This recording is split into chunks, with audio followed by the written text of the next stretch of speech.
अंदर, कंप्यूटर के अंदर हमने देखा कि एक कैपेबिलिटी आ जाती है पैटर्न को, फेस को रिकॉग्नाइज करने की, पैटर्न रिकॉग्निशन। एक जनरल एग्जांपल है मशीन लर्निंग की। और ये पैटर्न रिकॉग्निशन कैसे आती है? ये कुछ एल्गोरिदम्स हैं, उनकी वजह से आती है। अभी हम उनको डिस्कस नहीं करते। हाउएवर, तो चलिए मैं आपको एक लैंडस्केप दिखाता हूं, मैं आपको वो प्लेग्राउंड दिखाता हूं जिसके अंदर हमने ये सारी डेटा साइंस की गेम या मशीन लर्निंग, आर्टिफिशियल इंटेलिजेंस की गेम खेलनी है। सबसे जो ब्रॉड टर्म है वो बेसिकली है आर्टिफिशियल इंटेलिजेंस की। इमेजिन करें ये एक प्लेग्राउंड है, ठीक है, जिसके अंदर आप क्रिकेट खेलते हैं। ये प्लेग्राउंड है बेसिकली आर्टिफिशियल इंटेलिजेंस का। अब आर्टिफिशियल इंटेलिजेंस क्या चीज है? आर्टिफिशियल इंटेलिजेंस जो है वो है कि जिस तरीके से ह्यूमंस के अंदर इंटेलिजेंस होती है, वही इंटेलिजेंस अगर हम लेट्स से रेप्लिकेट कर दें, लेट्स से वही इंटेलिजेंस अगर हम कॉपी कर दें मशीन्स के अंदर, तो उसको कहते हैं आर्टिफिशियल इंटेलिजेंस।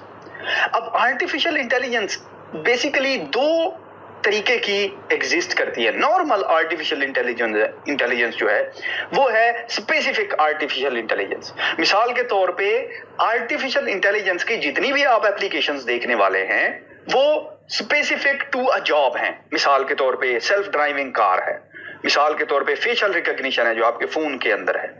ये क्या है? ये एक स्पेसिफिक आर्टिफिशियल इंटेलिजेंस की एप्लीकेशन है। अब इमेजिन करें एक सेल्फ ड्राइविंग कार है टेस्ला, जो कि बेहतरीन तरीके से सेल्फ ड्राइव करती है कार को। इसका मतलब ये नहीं है कि अगर वो कंप्यूटर जो कार को अच्छे तरीके से ड्राइव कर सकता है वो आपका खाना भी अच्छे तरीके से पका सकेगा। इसका ये मतलब नहीं है। क्यों? क्योंकि वो एक जॉब स्पेसिफिक है। इसको कहते हैं स्पेसिफिक आर्टिफिशियल इंटेलिजेंस। इसके बरक्स एक दूसरी आर्टिफिशियल इंटेलिजेंस है जो कि ज्यादा मुश्किल है, वो है जनरल आर्टिफिशियल इंटेलिजेंस।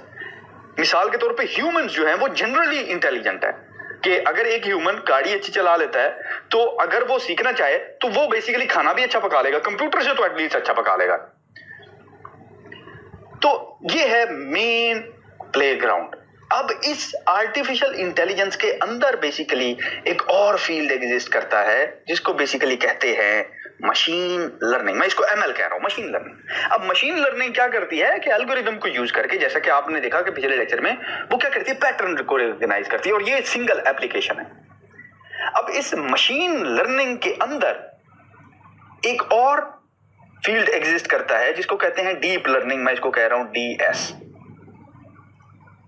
अब याद रहे ये जो डीप लर्निंग है बेसिकली यूं समझिए ये ऐसा ही है कि हम मशीन लर्निंग को मजीद स्पेसिफिक कर रहे हैं कि हम मशीन लर्निंग अचीव करते हैं यूजिंग डीप लर्निंग। और जो डीप मशीन लर्निंग है वो बेसिकली जो भी काम हो कर रही है ना मशीन यूजिंग मशीन लर्निंग। और मशीन लर्निंग याद रहे कि मशीन लर्निंग में आप उसको टास्क नहीं बता रहे। मैं इनकी मजीद स्पेसिफिकेशन में नहीं जा रहा हूं क्योंकि इनके डेडिकेटेड सेक्शन है, हम इनको डिटेल के साथ डिस्कस करेंगे। लेकिन फिलहाल मैं आपको generic holistic bird eye view दे रहा हूं। तो ये जितना भी आप data science apply deep learning apply करते हैं या मशीन लर्निंग अप्लाई करते हैं, एंड गोल ये है कि आप एक आर्टिफिशियल इंटेलिजेंस क्रिएट कर रहे हैं। एक और टर्मिनोलॉजी जो बेसिकली मैंने यूज की लास्ट लेक्चर के अंदर वो थी डेटा साइंस, डीएस।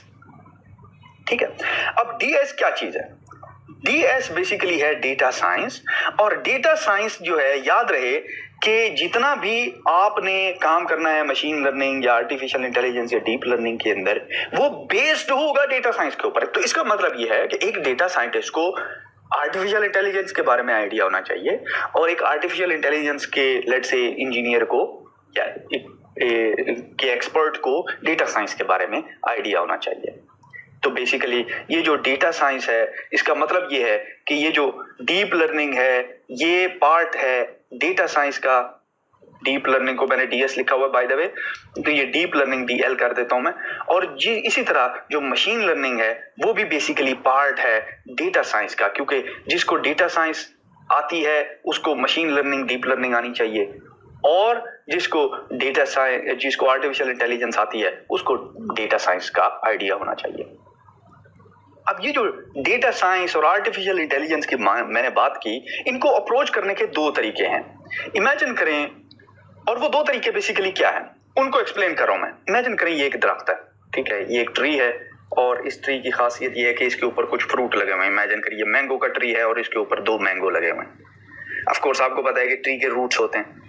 अब आप बेसिकली दो तरीके से अप्रोच कर सकते हैं। या तो आप ये देखें कि यार ये मैंगो कैसे लगा हुआ है, ठीक है, तो आपको क्या करना पड़ेगा, इस दरख्त के रूट्स के अंदर जाना पड़ेगा, देखना पड़ेगा कि रूट्स के अंदर वो कौन सी ऐसी खासियत है जो कि बेसिकली इस तरह का ट्री बनाती है, या यूं समझ लीजिए इसके सीड के अंदर वो बेसिक इसके गट के अंदर क्या पड़ा हुआ है।